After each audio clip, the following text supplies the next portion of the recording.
நீங்கள் PhD in ஆப்டோமெட்ரியில் பண்ணணுமா? So அப்போது SRM medical college hospital and research centre தான் பெஸ்ட் பிளேஸ் தமிழ்நாட்டிலேயே. ஸோ இங்கே உங்களுக்கு பிஹெச்டி இன் ஆப்டோமெட்ரி பண்ணணுன்னா ஸ்டைஃபண்டும் கிடைக்கும். அது எவ்வளோன்னு பார்த்தீங்கன்னா 31,000 to 70,000, ரைட்? ஸோ அதை டீட்டெயில்ஸ் வந்து அவங்க வெப்சைட்டில் கொடுத்துருக்காங்க, நீங்கள் பார்த்து தெரிஞ்சுக்கலாம். ஸோ இதுக்கு எலிஜிபிலிட்டி என்னன்னு பார்த்தீங்கன்னா, ஸோ பிஎஸ்சி ஆப்டோமெட்ரி பண்ணியிருக்கணும், அப்புறம் எம்எஸ்சி இன் ஆப்டோமெட்ரி பண்ணியிருக்கணும். ஸோ அதுக்கு வெரி க்ளோஸ்ட் ஃபீல்டாக இருந்தாலுமே தே வில் கன்சிடர்.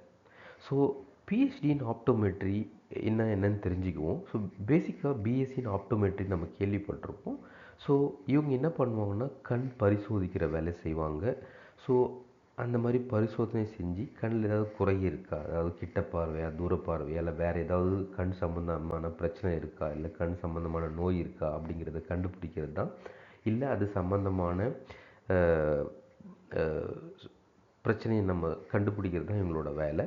ஸோ அதே நேரத்தில் கண்ணுக்கு கண்ணாடி சஜஸ்ட் பண்ணுறது, இல்லை வேறு ஏதாவது காண்டாக்ட் லென்ஸ் என்ன மாதிரியான பவர் இருக்கணும், ஸோ அந்த மாதிரியான விஷயங்களை தான் இந்த பிஎஸ்சி இன் ஆப்டோமெட்ரி இல்லைன்னா எம்எஸ்சி இன் ஆப்டோமெட்ரி செய்வாங்க. பிஹெச்டி இன் ஆப்டோமெட்ரிங்கிறது நீங்கள் இதை அட்வான்ஸ்டாக இது சம்மந்தமான ஆராய்ச்சி பண்ணுவீங்க. அதாவது கண் பரிசோதிக்கிறதுல ஏதாவது அட்வான்ஸ்டாக கண்டுபிடிக்கிறது, இல்லை குறையை கண்டுபிடிக்கிறதுக்கு ஈஸியான மெத்தட் ஏதாவது இருக்கா, இல்லை வேறு ஏதாவது பெட்டராக நம்ம அதுக்கு சொல்யூஷன் தர முடியுமா. ஸோ இந்த மாதிரியான விஷயங்களை தான் நம்ம இந்த பிஹெச்டி இன் ஆப்டோமெட்ரியில் ஆராய்ச்சி பண்ணுவாங்க. ஸோ பேசிக்காக குறிப்பாக சொல்லணுன்னா இது கண் சம்பந்தமான பிரச்சனைகள் சம்பந்தமான ஒரு ஆராய்ச்சி படிப்பு தான் பிஹெச்டி இன் ஆப்டோமெட்ரி.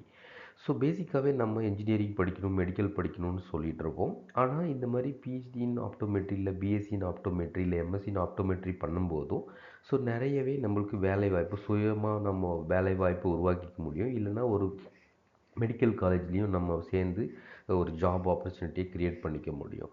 ஸோ அதனால் இது ஒரு பெஸ்ட்டு படிப்புன்னு சொல்ல முடியும். ஃபார் எக்ஸாம்பிள் இதில் பிஎஸ்சி ஆப்டோமெட்ரின்னு பார்க்கும்போது ஸோ 4 இயர் கோர்ஸ் அது.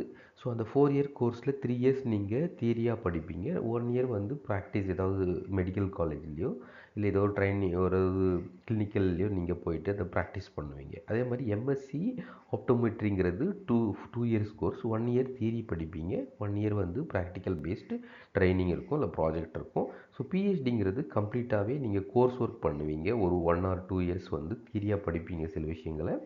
அதுக்கு அடுத்தது கம்ப்ளீட்டாகவே அது சம்மந்தமான ஆராய்ச்சியில் நீங்கள் ஈடுபடுவீங்க. ஸோ இந்த மாதிரி பிஹெச்டி இன் ஆப்டோமெட்ரி எஸ்ஆர்எம்மில் பண்ணும்போது என்ன அட்வான்டேஜ்னால், நீங்கள் உங்களுக்கு தேவையான ஸ்டைஃபண்டும் அவங்க தருவாங்க.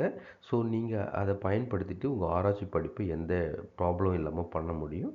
ஸோ இந்த மாதிரி விஷயங்களை நீங்கள் நிறைய தெரிஞ்சுக்கணுன்னா எங்கள் சேனலை ஃபாலோ பண்ணிக்கோங்க.